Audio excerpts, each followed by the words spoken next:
mwambala obukofiira 2026 we are removing a dictator mujja kotya omuntu aba waseta ate Lubongo yatunnyonnyole kanzija lindako Lubongo yatunnyonnyole nti okuva mu primary mu 7 ya kusasula school fees paka university mwapatinga mutya ojoininge ki gundi Lubongo yabachita batya mu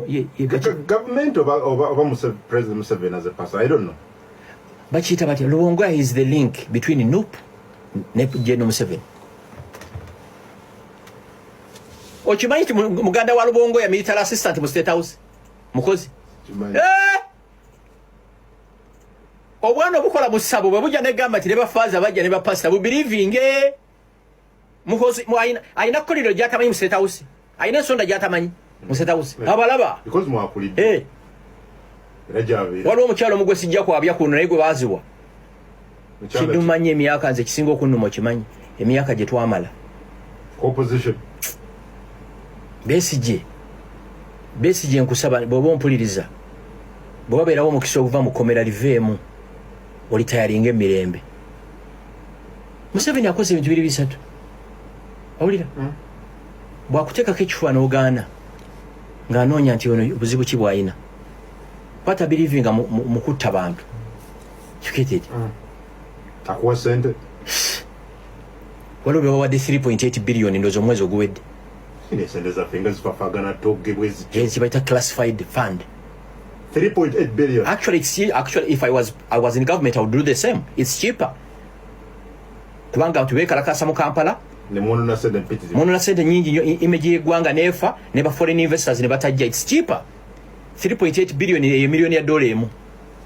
strategy bako seri perfect tekyali kwekalakasa tubaja itiya gas ebimotoka byatiya gas ebipya okufa ku Secretary General wa Lubongo ya President Museveni ye yamuweerera Lubongo ya Lewis tasobola kulyamu President Museveni lukwe nembwa emanya gye bagizaalira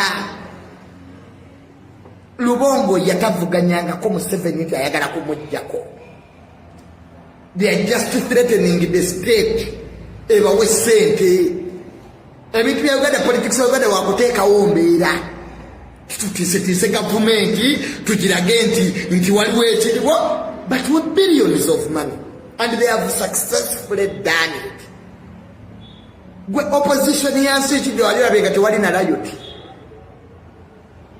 gye bali mu nyumba zaabwe beebase ekintu kye bajjamu omuntu ayinza kubuuza Junior lwaki totandika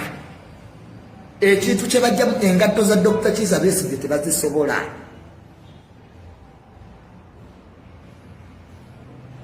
tebazisobola kati buli wetunuulira omuntu ng'angamba nti David Lewis Lubongoya president gwe yaweerera mbwate ye General Secretary wa NUP nti amuggyeko tekisoboka because every time Lubongoya still remembers how the NRM government was mwabantu mubalabye bukulu ne mubeesibako oloza Lubongoya Lewis yetajjukiramu engeri state gye yamuyambamu nga when there is no one netubajjirayo Lubongoya ne tumubakubira wali tubuka ne banaye ono omwana sirabanga nze muwozi nga atambula akutte ensawo ya Museveni naye Lubongoya ye yakwatanga ensawo ya Museveni nembaga nti luno olutalo lwali luddawo olwayawukanya bano